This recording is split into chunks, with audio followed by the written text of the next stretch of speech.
This right here is the Sony PlayStation Portable. Time to review it.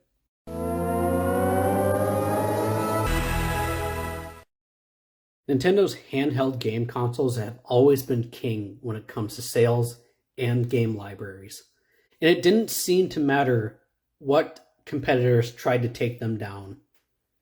Nintendo always, when it came to handhelds, came out on top. When Nintendo released the DS back in 2004, it was already proving to be a massive success.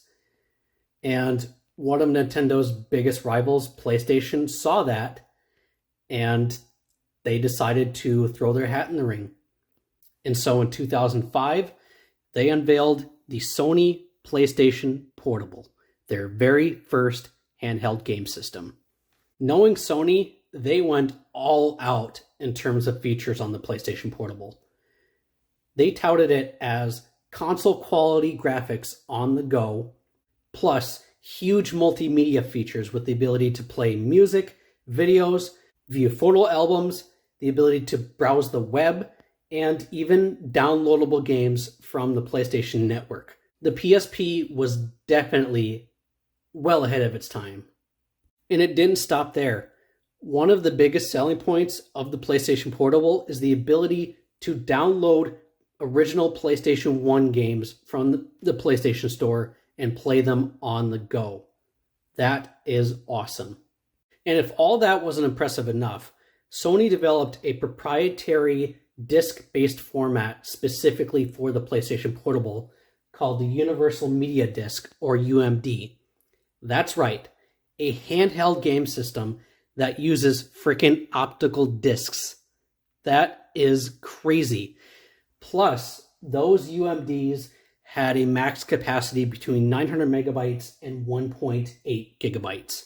And hell, even some big blockbuster movies ended up getting a UMD release specifically for people to watch their movies on the PlayStation Portable. So in terms of graphical capabilities and features, the PSP blows the Nintendo DS right out of the water. However, despite all that, the Nintendo DS was miles ahead of the PSP in terms of sales. That thing was a massive success. However, that's not to say the PSP was a failure for Sony. Far from it. It was actually surprisingly successful, selling about 80 million units worldwide between 2005 and 2014. I never really got to experience the PSP when I was growing up because I had a Nintendo DS and I thought that was way more enjoyable. But I do remember some of my friends having a PSP growing up. They were always shoving it in my face saying, "Oh, look what my PSP can do. It can play movies, it can play music, and look at the graphics. Can your Nintendo DS do that?" But hey, I did not care. I loved my DS. And considering that was way more popular than the PSP, it didn't matter. If you had a Nintendo DS, everybody was flocking around you. I do remember, however, I think my brother had a PSP back in 2011 or 2012, and he didn't really use it all that much, and it didn't really pique my interest when I played around with it, so I didn't actually end up buying one of my own until recently, which is the one that you see in front of you right here. And I only bought one out of pure curiosity and the fact that it was actually for a fairly decent price on eBay, considering the condition. And for some other reasons that we'll get into later. There were technically 5 iterations of the PSP throughout its lifespan. First, there was the 1000 model that released at the launch of the system back in 2005. And then around 2007, they came out with the 2000 model, which kind of slimmed down the design as well as tweaked some features here and there. And then around 2008, they released the 3000 model, which is the one that you see in front of you right now. And it really does minor changes compared to the 2000 model. And in 2009, they released the PSP Go, which was essentially by design kind of like one of those old slider phones that you used to see back in the late 2000s.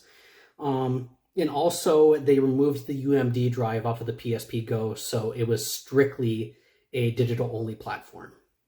And then finally in 2011, they released the PSP Street, aka the E1000 model. This was basically a budget-focused model that was released only in PAL regions. That model has cut features due to cost-saving measures compared to the 3000 model. So, for example, it does not have built-in Wi-Fi. It has a matte finish similar to the slim version of the PS3. It only has one mono speaker. It lacks physical brightness buttons, and it also does not have a built-in microphone. In my opinion, the 2000 or the 3000 model is definitely the one to go with, because with the 1000 model, considering its age, it doesn't really function as well as it used to. And unless you're really interested in digital-only games, I wouldn't bother with the PSP Go. So let's take a closer look at the PSP. So on the front of the system, we obviously have our face buttons, the D-pad, the X, circle, triangle, and square buttons. Of course, it's a PlayStation platform after all.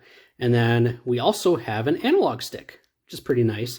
It feels all right, although I do think the analog stick on the 3DS and even the PS Vita is a lot better than this. But I'd say, at the time it was fairly decent, and, especially compared to the DS, a physical analog stick was definitely nice to have. We also have a 4.3-inch LCD screen, and it's widescreen too, which is really, really nice. We also have a wrist strap loophole. We have the PlayStation button, just like the PS3. This button is to go back to the cross-media bar menu. Yes, just like the PS3, PSP also has the XMB. We have our volume control. We have a little itty-bitty microphone right there. The PSP logo, the brightness control button, and then this button, I want to say that is to mute the sound. I'm not entirely sure. There's our start and select buttons. We have two speakers up on the top, which actually sound pretty decent. We got our Sony logo, of course, can't forget that. We also have some indicator lights on the side. This one is the memory stick access light, which will blink when the system is accessing the removable storage, which this thing uses memory sticks. And this is the Wi-Fi indicator light. On the bottom of the system, we have a headphone jack as well as TV out. This is something that they introduced on the 2000 model. This allows you to connect your PSP to your television either via composite or component cables. That is actually really, really cool. We also have our model number information and the DC in. On the top of the system, we have our L and R shoulder buttons. We have the Wi-Fi switch to basically turn the Wi-Fi on or off. We also have a mini USB 2.0 port. This is used for various accessories for the PSP, like there was a camera that you could attach to the PSP for certain games and applications. This also can be used for charging as well as transferring files from your PC or PS3 to your PSP. On the left side of the system, we have the door that accesses the memory stick. On the right side of the system, we have our power switch, which one really nice thing about this is if you press it all the way down, you see that little indicator that says hold. That's actually used for if you're listening to music on your PSP and it's in your pocket. So basically it won't accept button inputs. So it doesn't actually, mess with settings as you're listening to music. That's actually really nice. On the back of the system, we have the PSP logo, another Sony logo, and the UMD drive, which is where our UMD discs go in. We also have some deteriorating plastic. Yeah, I know this thing isn't in the best condition, but what do you expect? This is an old handheld game system from the late 2000s. And if you press this little tiny black tab, that's where you can access the battery. So, what exactly is powering this little guy? Well, for starters, for a CPU, it uses a MIPS R4000 CPU clocked between 200 and 333 megahertz. For RAM, the 2000 and 3000 models have 64 megabytes of RAM, and then the original 1000 model has 32 megabytes. And the system also has an additional 2 megabytes for video RAM. For storage, the PSP uses Memory Stick Duo or Memory Stick Pro Duo memory cards. But with some quote-unquote changes to the system, you can get a micro SD to memory stick adapter for the PSP. For display, it uses a 4.3-inch 24-bit color 30 by 17 widescreen TFT LCD panel with a max resolution of 480 by 272. For a graphics chip, it uses a custom rendering engine plus Surface Engine GPU with about 2.6 gigaflops of computing power. For sound, it has stereo speakers, a built-in microphone, and a 3.5 millimeter headphone jack. For connectivity, the PSP supports Wi-Fi 802.11b, IRDA, and USB connectivity. And if you have a PSP Go model, that supports Bluetooth. For power, it uses a 3.6 volt DC 1200 milliamp hour battery, which is removable and is upgradable to 2200 milliamp hours with an extended battery module. For media, it uses a proprietary UMD disk-based format developed by Sony with capacities between 900 megabytes for a single layer disk or 1.8 gigabytes for a dual layer disk. And finally, the PSP 3000 model measures in at 2.8 by 6.7 by 0.75 inches and weighs approximately 189 grams. And here is my physical games for the PSP. I don't really have a whole lot of UMDs for PSP, mainly because compared to the cartridges for Nintendo DS, these UMDs are just kind of cumbersome and not really practical to carry around. And plus, load times are significantly slower on UMD compared to the memory stick. So first up, we have Star Wars Battlefront 2. This is essentially the entire Star Wars Battlefront 2 game shrunk down onto the PSP, albeit with some compromises and cut features. I legit had no idea that a portable version of the entire Star Wars Battlefront 2 game existed, and it actually plays surprisingly decent on PSP. Honestly, the main issues with this is the frame rate can be god-awful, even worse than the PS2 version, and the fact that the PSP doesn't have a second analog stick, so the camera controls can be a little finicky at times. But overall, not a bad version. Wipeout Pulse. This is the second Wipeout game that was released on the PSP, which came after Wipeout Pure, and it's actually a really, really good Wipeout game, one of my favorites. It looks good, it sounds amazing with its really, really good soundtrack, and plenty of content to keep you busy. This is definitely a must-have racing game for the PSP. Plus, in PAL regions, this also got a PS2 port. No PlayStation system would be complete without Gran Turismo, and the PSP has a Gran Turismo game, and it's actually pretty decent. It's not as feature-filled as Gran Turismo 3 and 4 on the PS2, but for the most part, if you want to get your Gran Turismo kick on the go, it's a pretty good version. Although the load times can be a little annoying. Midway Arcade Treasures Extended Play.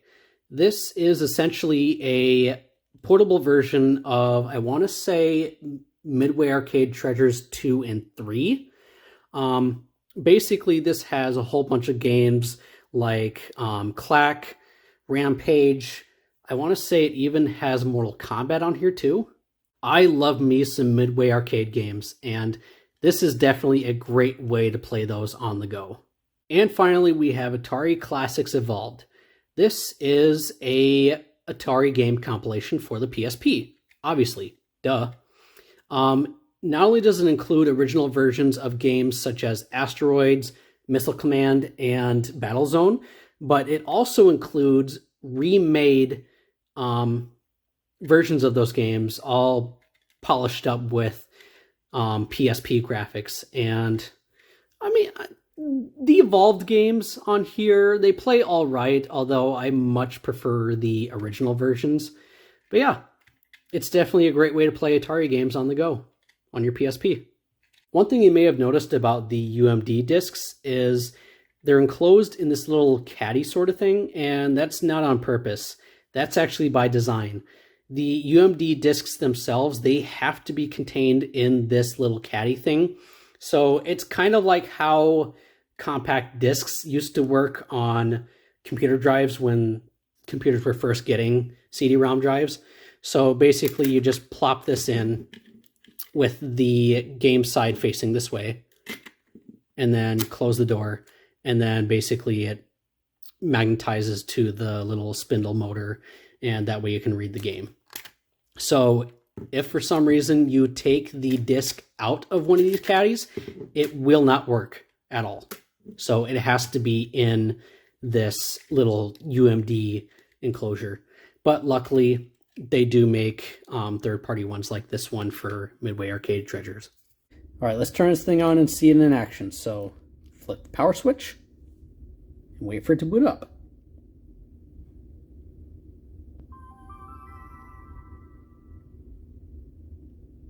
Nice little boot up chime. And here is the main menu of the PSP. So let me quick hook this up to my TV so it's easier to record. So I'll be right back. There we go. That's a lot easier to see.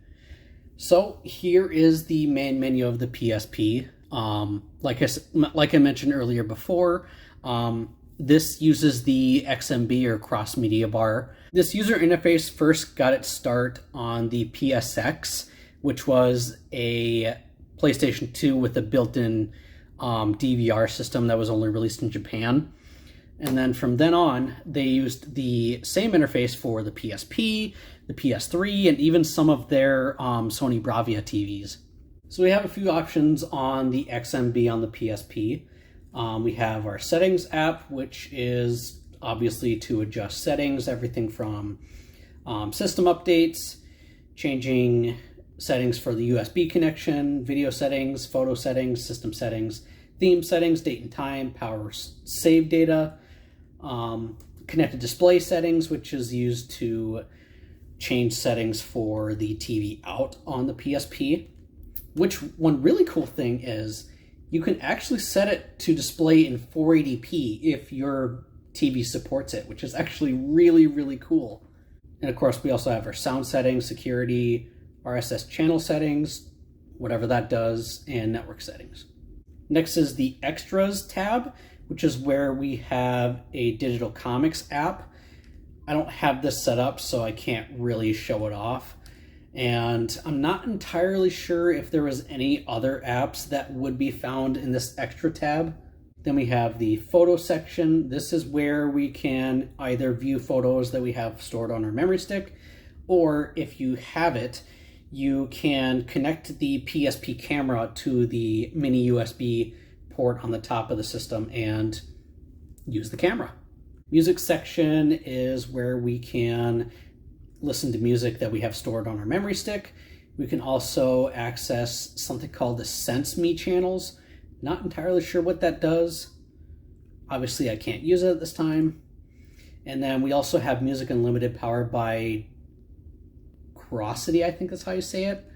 Again, I have never used this and I have no idea how it works, so they got to be some sort of like music subscription service, kind of like Spotify, I would think. The videos tab is obviously where we can check on videos that we have stored on the memory stick. Next is probably the most important tab, the games tab. So this is where you'll be spending majority of your time with the PSP. So here you can access game sharing, which from what this sounds like, I would think it works similar to the DS Download Play, where basically you can connect two PSPs together via some sort of wireless communication and use them for like multiplayer.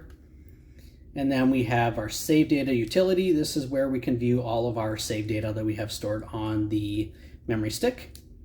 And then we have the memory stick option, which is where we can see all of our games installed. So we, okay, I put this off long enough.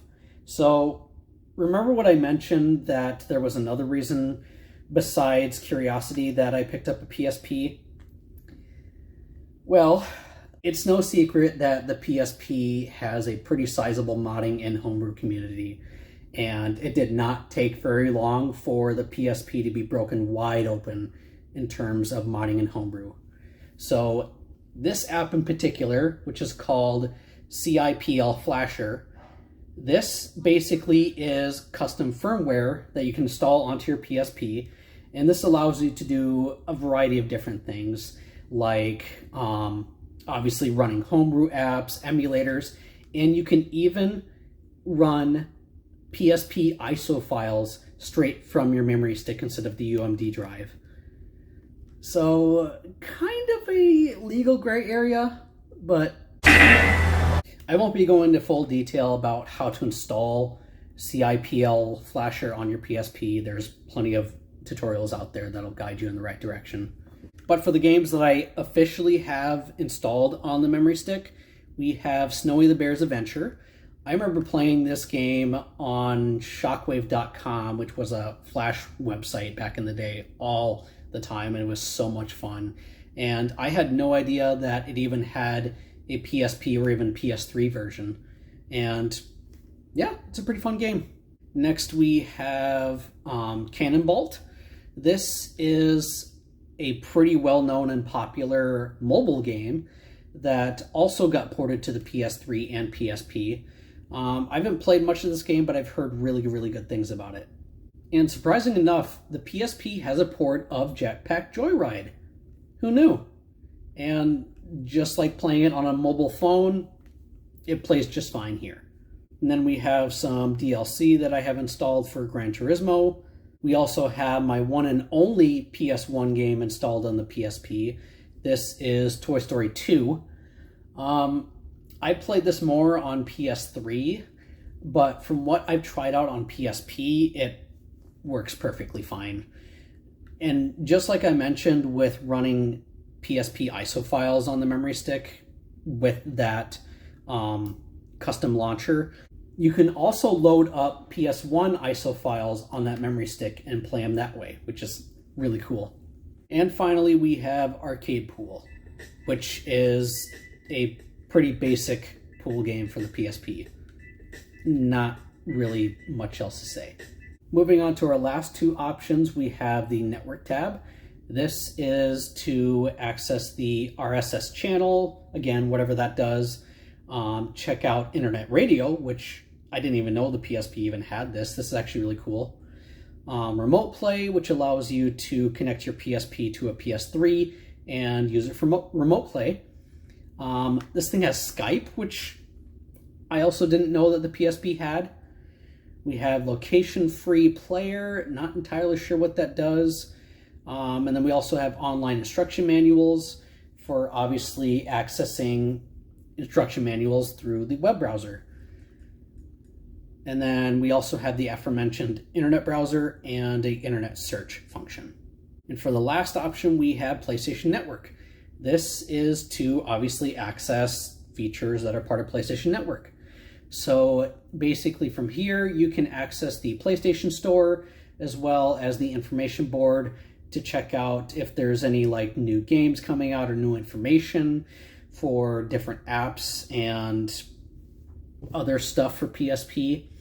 Unfortunately, neither one of these functions on PSP anymore, because if you recall from my PS3 video, I did mention that at one point Sony was planning on shutting down the PlayStation Store for PSP, PS3, and PS Vita.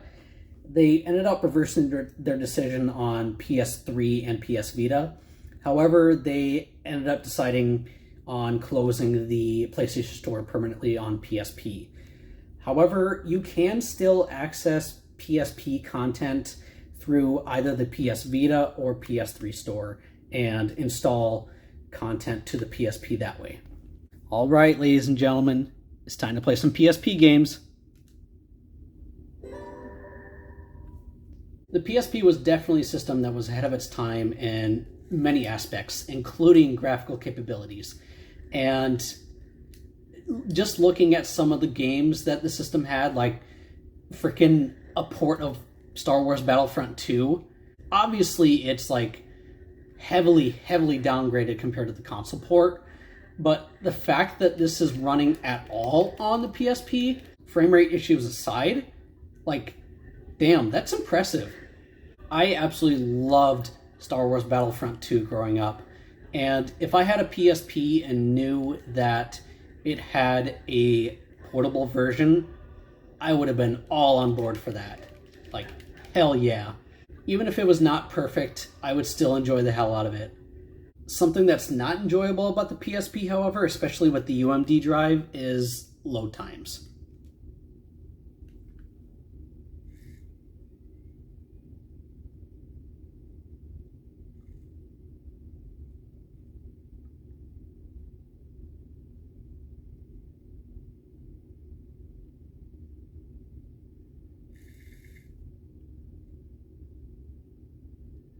Yep, that was in real time. Not the speediest thing in the world, to say the least, but I mean, the fact that you can play big titles like Star Wars Battlefront 2 on the go, like, a compromise like that, I'd say, would be tolerable. Although compared to systems like the DS, where you just pop in the game, turn it on, and barely any load times, I could see that being an annoyance, especially with a handheld system where majority of the time you are basically going to be playing it on the go, especially if you have like 15 or 30 minutes of spare time. At least me personally, I would not want to spend majority of that time through loading screens. Although I did mention before, I have noticed that load times on the memory stick are a lot better compared to UMD. The PSP's D-pad feels really nice and responsive, which, you know, since it's a PlayStation D-pad, it's no surprise. Like, duh, of course, all PlayStation D-pads feel really nice and responsive. Same thing with the face buttons, although they do feel a little on the mushy side.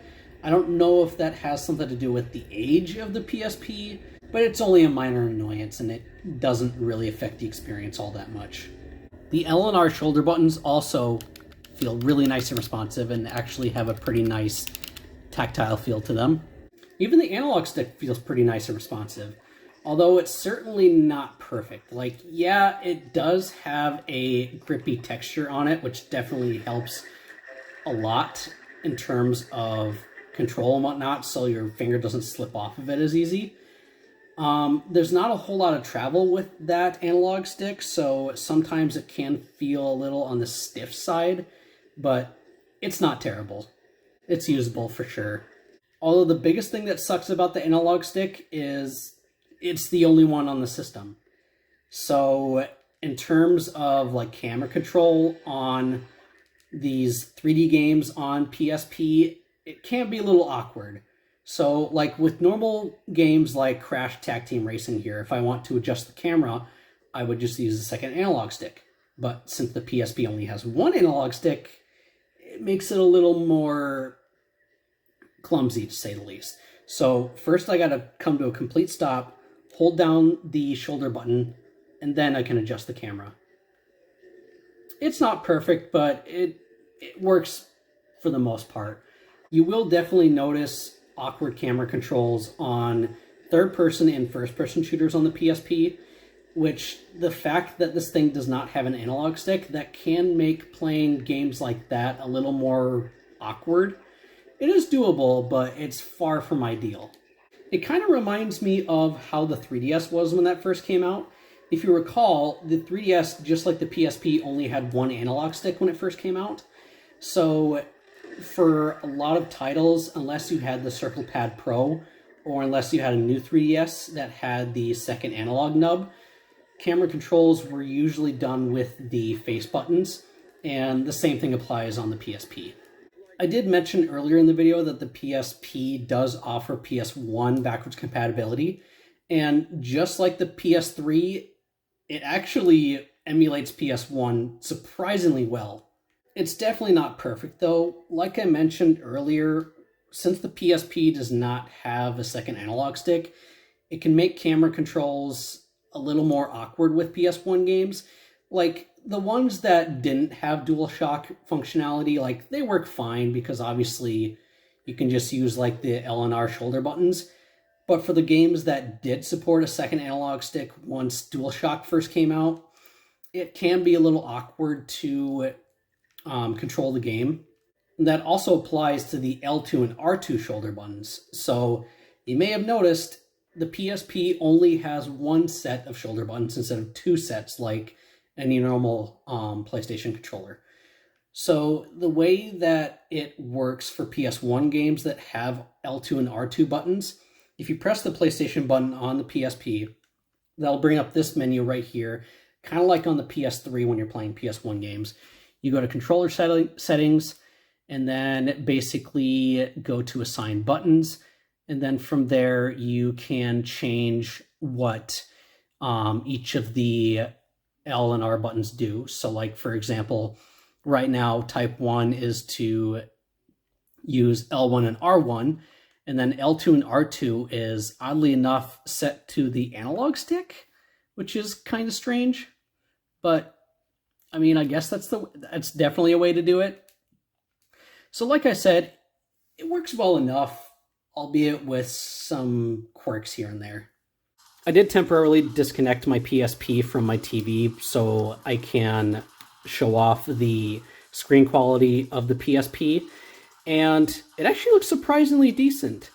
So compared to the original model of the PSP, the LCD on the 2000 and 3000 model definitely looks a lot better.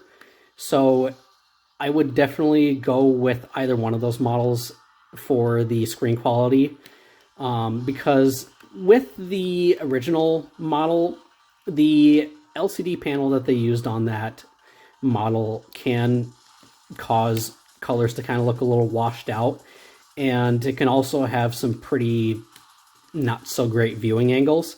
So the LCD on the 2000 and 3000 model is definitely a lot better in that regard. This is also a good time to bring up the sound quality of the PSP. So on the 3000 model, the speakers are up at the top right here, and they actually sound surprisingly decent. The sound is very nice and clear, and also the fact that the PSP uses optical discs, that means audio coming out of this thing, especially with like music, it sounds fantastic, especially with headphones. So like a game like Wipeout Pulse here, you get that full music quality from an optical disc, and it just sounds great. The speakers also have pretty good volume too, so let me just turn this all the way up. Sounds like that's the loudest it gets. That's actually pretty good. Nothing sounds muffled or distorted. Still sounds nice and clean. Yeah. Speakers on the PSP, they sound good. What else can be said? And so, that was the PlayStation Portable. Considering it was Sony's very first handheld, they did a lot of things right with the PSP, and it was certainly a system that was well ahead of its time. A great library of games, fantastic multimedia capabilities, and the fact that you can play PS1 games on the go. Like, what's not to love? But, should you pick up a PSP in 2023? As much as I love my Nintendo DS and will die on that hill, I do actually surprisingly enjoy the PSP, and yeah, I would definitely recommend picking one up. The systems themselves are surprisingly still cheap, as well as most of its games. And I do recommend modding the PSP in order to get the full potential out of it, especially since majority of its online services no longer function. Also keep an eye on the battery situation with the PSP, especially with those older models, because since the PSP is a pretty old handheld system, those batteries aren't really going to be as good anymore and basically will start to degrade and no longer hold a charge over time. At least with mine, it still holds a pretty decent charge. I'd say it lasts about 2 to 3 hours. Although I have noticed if I don't play my PSP for a while, it actually drains the battery on its own. And by the time I'm ready to play my PSP again, it's already completely dead. So I'm not entirely sure if that's just my system or if that's like a common issue with PSP, but it's one thing to keep in mind. If you want the better quality speakers and screen plus the TV out functionality, definitely go with the 2000 or 3000 model. I would really only recommend going with the 1000 model either for nostalgic reasons if that's the one that you grew up with, or if you plan on doing modifications to the system itself, like getting a better LCD panel. That wraps up my PSP review. Thank you all for watching, and I'll see you all next time.